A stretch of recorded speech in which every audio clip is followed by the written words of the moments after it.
주신 하나님의 말씀은 구약 성경 에레미야 2장 4절에서부터 13절까지의 말씀입니다. 구약 성경 1050면에 있는 에레미야 2장 4절에서부터 13절까지의 말씀 봉독하겠습니다. 야곱의 집과 이스라엘의 집 모든 족속들아, 여호와의 말씀을 들으라.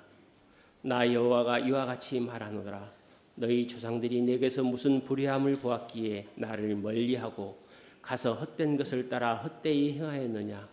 그들이 우리를 애굽 땅에서 인도하여 내시고 광야 곧 사막과 구덩이의 땅, 건조하고 사망의 그늘진 땅, 사람이 그곳으로 다니지 아니하고 그곳에 사람이 거주하지 아니한 땅을 우리가 통과하게 하셨던 여호와께서 어디 계시냐 하고 말하지 아니하였도다.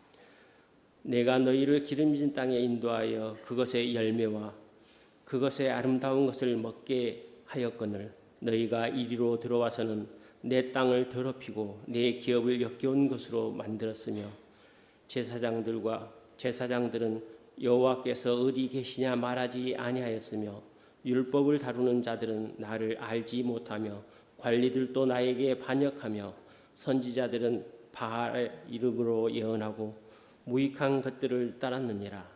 그러므로 내가 다시 싸우고 너희 자손들과 싸우리라. 여호와의 말씀이니라. 너희는 기띔 섬들에 건너가 보며 게달에게도 사람을 보내 이같이 일이 있었는지를 자세히 살펴보라. 어느 나라가 그들의 신들을 신 아닌 것과 바꾼 일이 있느냐.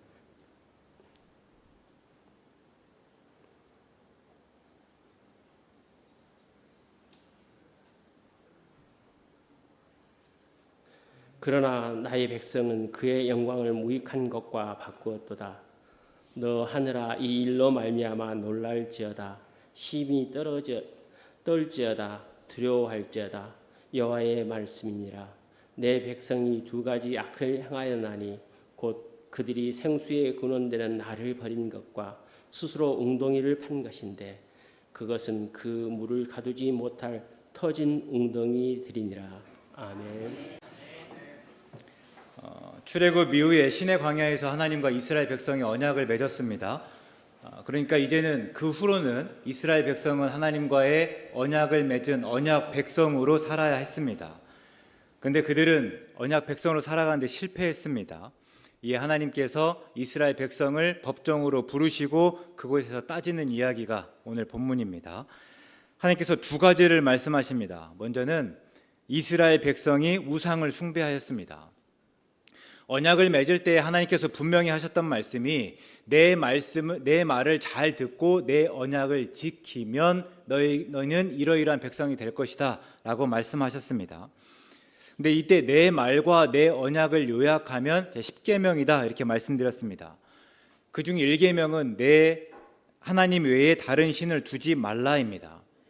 그래서 이스라엘 백성은 그들을 위하여 우상이나 어떤 형상을 만들지 않고 또 그것들에게 절하지 않고 그것들을 섬기지 않아야 합니다. 그런데 이스라엘 백성이 이 계명을 그대로 어기고 다른 신을 두었다, 다른 신을 섬겼다 하는 것이에요. 이것이 하나님께는 굉장한 충격이었습니다. 하나님이 누구신가 말씀하시는데요. 이스라엘 백성을 애굽에서 건지시고 또 광야에서 인도하신 분입니다. 특별히 광야는 어떤 곳인가 하면요, 거칠고 메마르고 사람이 살지 않는 곳입니다. 왜 사람이 살지 않는가? 사람이 살 수 없기 때문입니다. 그런데 이스라엘 백성은요, 그 광야에서 40년 동안 살았습니다. 사람이 살 수 없어서 사람이 살지 않는 그곳에서 40년 동안 살았다. 어떻게 그럴 수가 있었는가 하면 하나님이 낮에는 구름 기둥으로 밤에는 불 기둥으로 그들을 지키셨고 또 모세의 표현을 빌어보면 몸에 옷이 낡아지지 않고 발에 신이 헤어지지 않는 특별한 은혜를 주어서입니다. 낮에는 잠깐도 살 수 없는 곳인데요, 그곳에서 하나님께서 구름을 드리워 주심으로 그 아래에서 살 수 있게 하였고 밤에는 또 불기둥을 통해서 그들을 지키시고 보호하셨을 뿐만 아니라 그들이 그곳에서 살아갈 수 있는 다양한 은혜를 주셨다 하는 거예요. 그런데 가나안 땅에 정착하자 이스라엘 백성들이요 더 이상 하나님을 찾지 않았습니다. 하나님이 어디 계시냐고 묻지 않았습니다. 우리 고사성어 중에 토사구팽이라고 있지 않습니까? 토끼가 죽으면 사냥개를 삼는다라는 거예요. 토끼를 잡을 때는 유용하게 잘 썼던 사냥개를 이제 토끼 사냥이 다 끝나고 나면 그냥 삶아 삼는다라는 이야기. 그래서 필요가 없어지면 가차없이 버리는 그런 상황인데요. 지금 이스라엘이 그랬습니다. 어쩌면 그들은요, 이제 광야를 지났고 그래서 가나안 땅에 들어왔으니 더 이상 하나님이 필요 없다 생각하였을 듯합니다. 더 이상 구름 기둥이 그리고 불 기둥이 필요 없고 몸에 옷이나 발에 신은 얼마든지 우리가 마련할 수 있고 그래서 굳이 하나님의 은혜에 기대지 않아도 되겠다라고 판단했을 것입니다. 이에 하나님께서 책망하듯이 물으시는데요. 5절의 말씀입니다. 도대체 너희 조상들이 내게서 무슨 불의함을 보았기에 나를 멀리하고 가서 헛된 것을 따라 헛되이 행하였느냐. 여기서 헛되다라는 거는요, 우리 전도서에서 많이 겪는 헛되다라는 말과 동일합니다. 그래서 헛되고 헛되며 헛되고 헛되니 모든 것이 헛되다라고 할 때 같은 의미입니다. 굳이 뜻을 풀어보면 허무한 것들, 바람과 같은 것, 그리고 아무것도 아닌 것입니다. 근데 원문을 보면요, 이 헛되다는 말 앞에 정관사를 붙여서 바알과 비슷한 발음을 만들어냅니다. 그러니까 헛되다는 게 헤벨인데요, 그 안에 정관사 하를 붙여서 하헤벨 이렇게 해서 이제 그 표현들을 통해서 이 헛된 것이 다름 아니라 바알이다라는 것을 이제 분명히 밝혀주고 이제 꼬집어 말씀하시는 거죠. 그러니까 하나님은 무슨 불의함을 행하지 않았는데 그러나 이스라엘은 하나님을 버리고 바알을 따랐다. 헛된 것을 따라가 헛된 것이 되어버리고 말았다. 이렇게 말씀하십니다. 앞에서 이스라엘 백성이 하나님을 버리고 바알을 따른 것이 정말 충격이라고 했는데 하나님께서는 좀처럼 이해할 수 없는 일이었던 듯합니다. 그래서 다시 말씀하시는데요. 10절과 11절입니다. 기띔섬에 건너가 보고 게달에도 사람을 보내 자기들이 섬기는 신을 다른 것과 바꾼 나라가 있는지 한번 보라. 여기서 기띔이라고 하면 가나안 동쪽에 있는 구브로 섬, 그러니까 오늘날로 하면 키프로스 섬입니다. 그리고 여기 게달이라고 하면 이제 그 반대편, 그러니까 서편이 아니라 동편에 있는 이제 아라비아 사막입니다. 그런데 이 구브로 섬에 있는 사람들이나 게달에 있는 사람들이나 주업은 대부분 다 무역이에요. 그래서 뭔가를 바꾸고 교환하는 일입니다. 다 상인들로 바꾸고 교환하는 데 익숙한 사람인데 근데 그런 사람들도 자기의 신만은 바꾸지 않는다. 이게 하나님의 말씀이에요. 그냥 그것들을 교환하고 바꾸는 것을 내 업으로 살아가는 사람들조차도 자기 신을 다른 신과 교환하지는 않는다. 이게 일반적이다 하시는 말씀입니다. 특별히 그들이 신이라고 섬기는 이건 신은요, 우리에게는 우상이잖아요. 앞에서 말한 헛것이고 허무하고 바람과 같고 아무것도 아닌 것입니다. 또 8절과 11절에서는요, 무익한 것입니다. 근데 그들은 그런 우상을 붙들고 있으면서도 그 우상이 우리의 신이라는 이유로 바꾸지 않는데 이스라엘은 오직 유일하신 참 하나님을 섬기고 있으면서도 그 하나님 우상으로 바꾸었다 하는 거예요. 그래서 그들의 영광을 무익한 것으로 바꾸었다 하고 하나님 아닌 것을 하나님으로 바꾸어 버렸다. 조금 더 적나라하게 말하면 하나님을 갈아치워 버렸다. 이렇게 말씀하시는 것입니다. 그러다 보니까 당연히요, 제사장들은 하나님이 어디 있냐고 묻지 않습니다. 그리고 그 하나님을 찾지 않습니다. 율법을 다루는 자들은요, 하나님을 알지 못하였습니다. 지난주 말씀드렸듯이 여기서 율법은 토라입니다.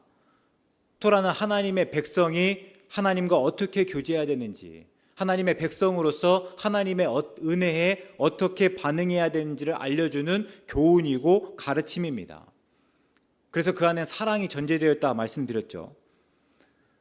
그런데 이 토라를 다루는 사람들이 하나님을 모릅니다.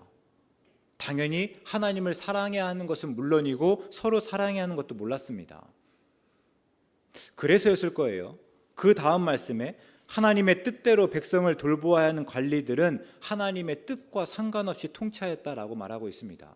하나님을 모르니, 하나님을 선포하지 못하고 하나님이 선포되지 않으니 하나님의 뜻을 모르는 사람들, 그 사람들이 자기 뜻대로 통치하였다라는 거예요.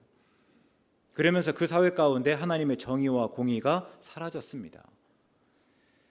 또 하나님의 뜻을 전하던 선지자는 이제 바알의 이름으로 예언하였습니다. 하나님의 뜻이 무엇인지 묻고 그 뜻을 말해왔다면 이제는 바알의 이름으로 예언하면서 바알이 주겠다고 하는 어떤 것을 기대하는 모습들을 보이고 있습니다. 그럼 그때 하나님의 마음이 어땠을까? 하나님도 그러신지 모르겠지만 좌절하지 않았겠습니까?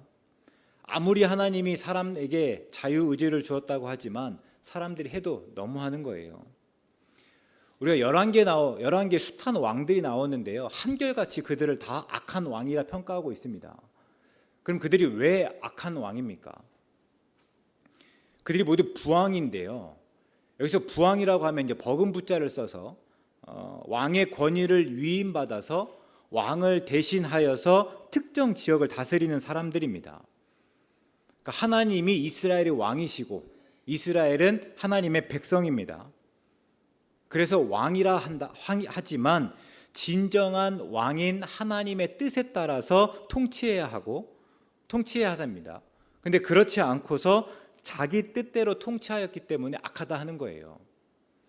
그러니까 그 왕들의 성품이 기본적으로 이 사람이 선천적으로 나쁜 사람들이라고 말하는 것이 아니라 그들은 하나님의 부왕으로서 하나님의 뜻이 무엇인지를 헤아리고 그 뜻대로 세상을 다스려 왔음에도 불구하고 그 뜻을 모른 채 혹은 그 뜻을 아랑곳하지 않은 채 자기 뜻대로 행하였다.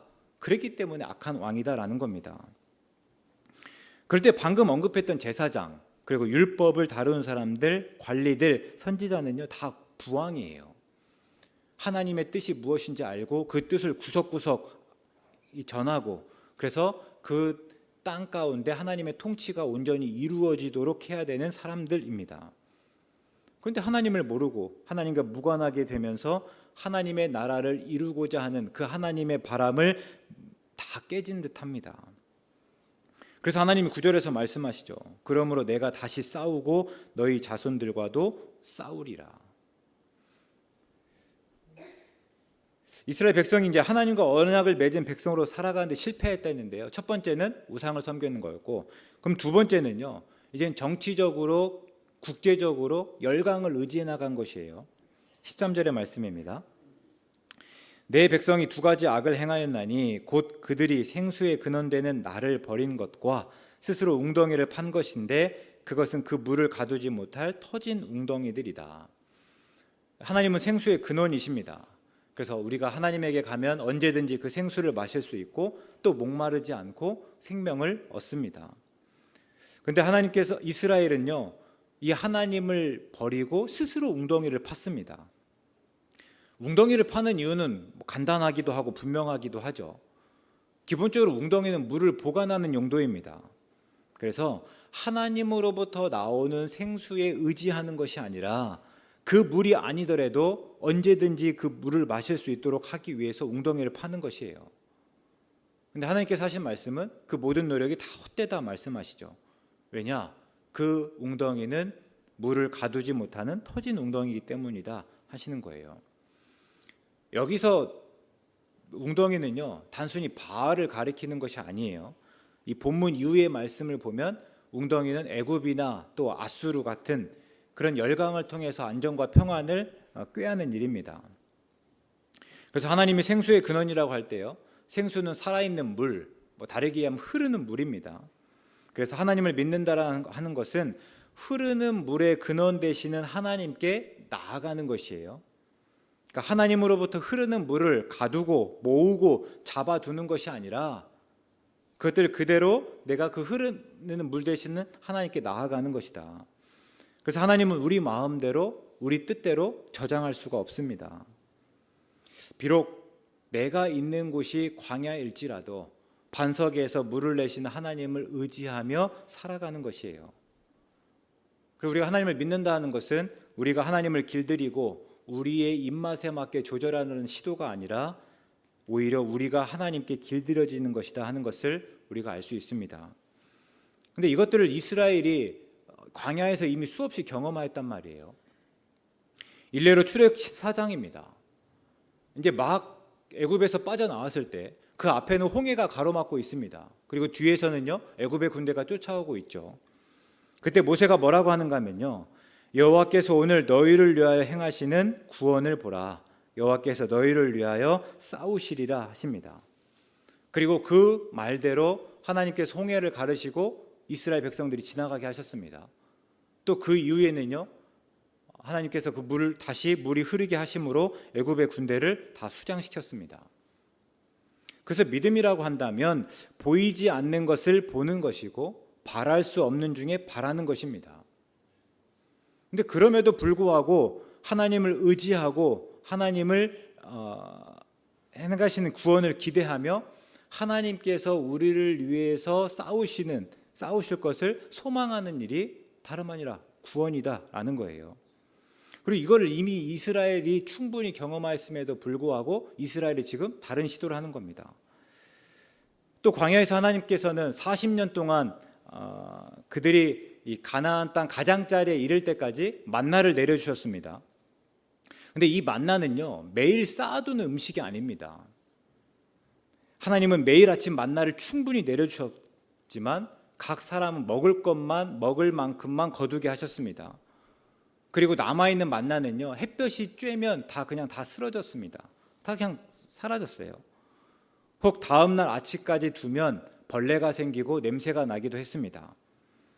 그래서 이스라엘 백성들은 매일 만나를 거두어야만 했고 그렇게 하나님 의지하는 법을 배워갔습니다. 그러니까 광야의 하나님은 그런 분이었어요. 모든 것을 쌓아두고 먹을 수 있게 한 것이 아니라 매일매일 하나님께 나아올 때 하나님께 주시는 분이었다라는 겁니다. 그런데 가나안 땅에 정착하면서 이스라엘 백성은요 이 하나님을 의지하고 하나님이 행하시는 구원을 보기보다는 그들이 스스로 구원을 방법을 찾기 시작했습니다. 그러니까 이제는 창고를 짓기 시작하였고 또 웅덩이를 팠습니다.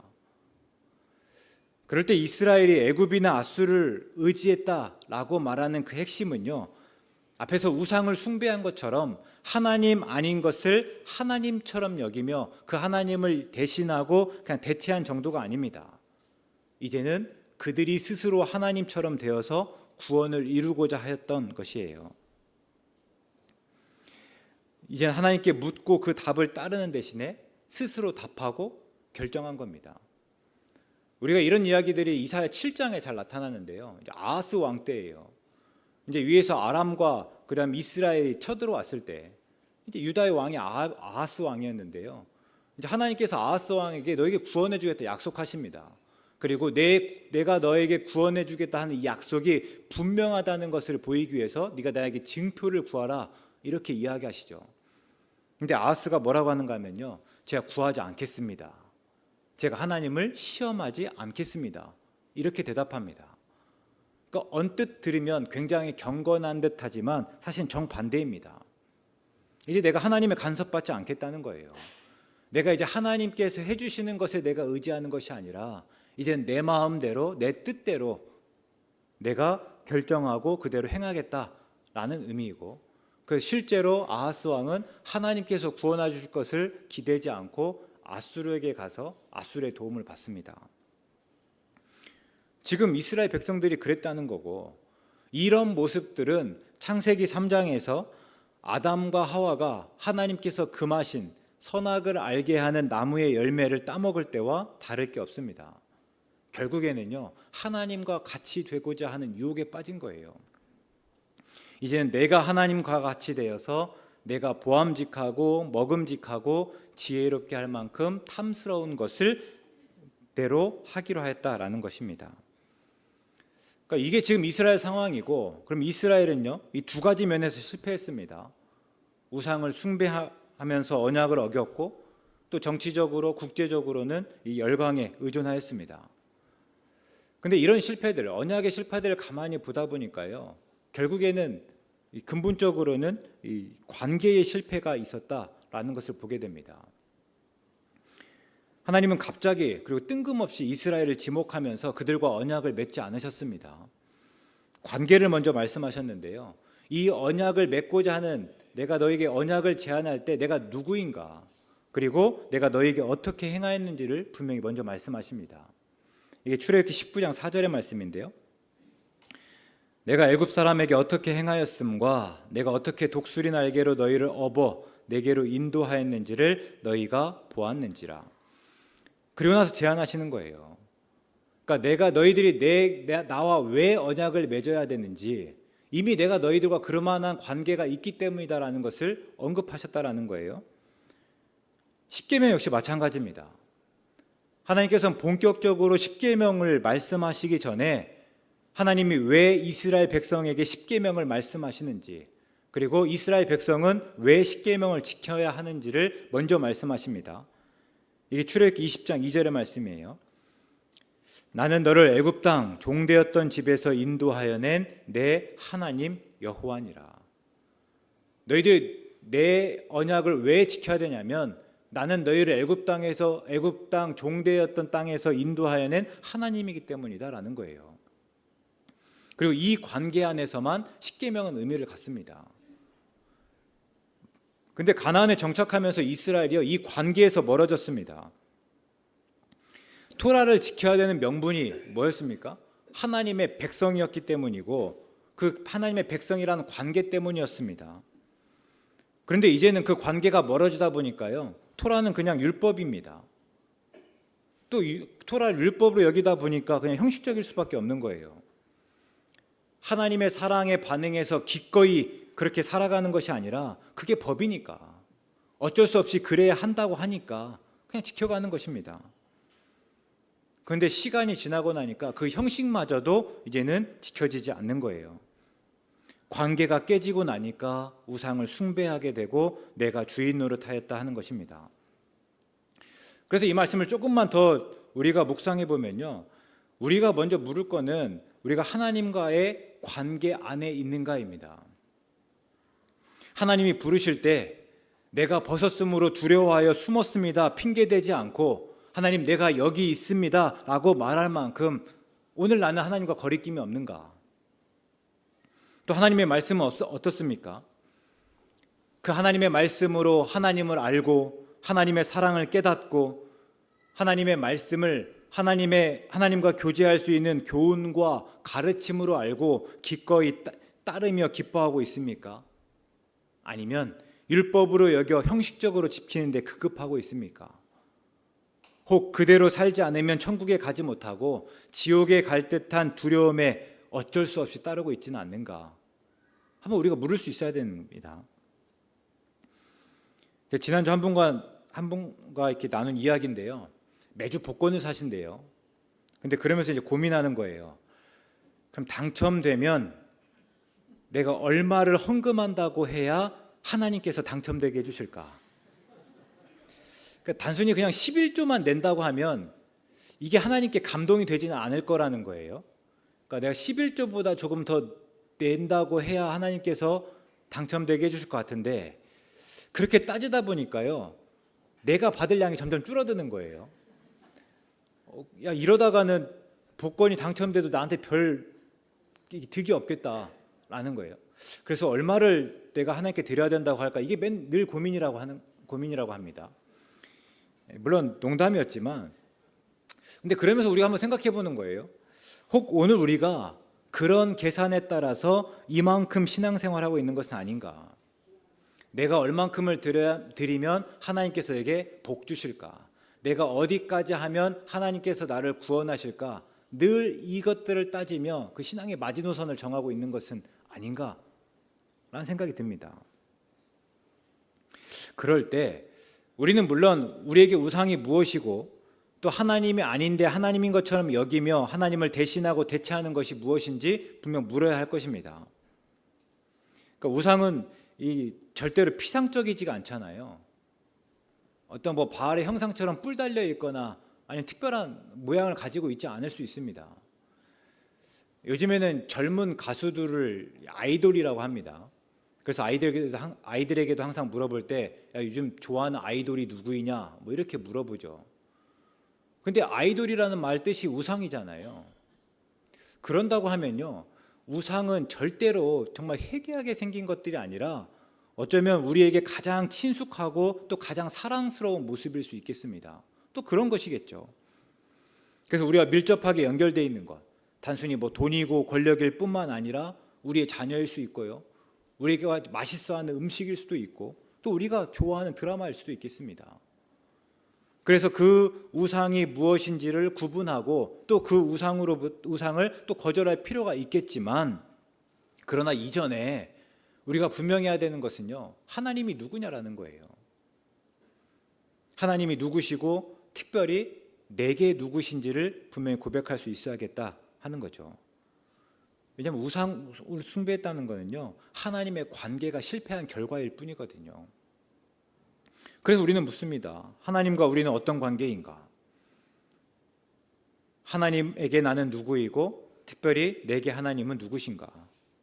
또 우리는 왜 하나님을 믿고 또 하나님의 뜻대로 살아야 되는가? 하나님의 뜻대로 사는 것이 절대 쉽지 않습니다. 이 세상 가운데서 하나님의 뜻대로 살아가는 것은요, 세상의 질서를 거스르는 일이고 모두가 이해할 때 아니요 하며 살아가는 모습이잖아요. 근데 그럼에도 불구하고 왜 우리가 그렇게 살아가야 되는가? 하나님이 우리의 왕이시고 우리는 하나님의 백성이기 때문입니다. 하나님은 우리의 아버지시고 우리는 그 하나님의 자녀되기 때문입니다. 이게 우리의 관계라고 한다면 이제 다시 묻는 거예요. 그러면 하나님과 관계를 어떻게 우리가 계속해서 유지해 나갈 수 있겠습니까? 어떻게 그 하나님과의 관계 안에 있을 수 있습니까? 그리고 그 답은 예수님을 통해서입니다. 물론 하나님께서 우리를 창세전부터 택하셨다 말씀하시고 우리를 향한 계획을 가지고 있다 하시지만 그 하나님이 사랑이 분명히 드러난 것은 예수 그리스도를 통해서입니다. 하나님이 세상을 이처럼 사랑하셔서 하나뿐인 유일하신 아들을 내어주셨고 예수님이 우리 죄를 대신해서 십자가에 달려 죽으심으로 우리를 구원하여 주셨습니다.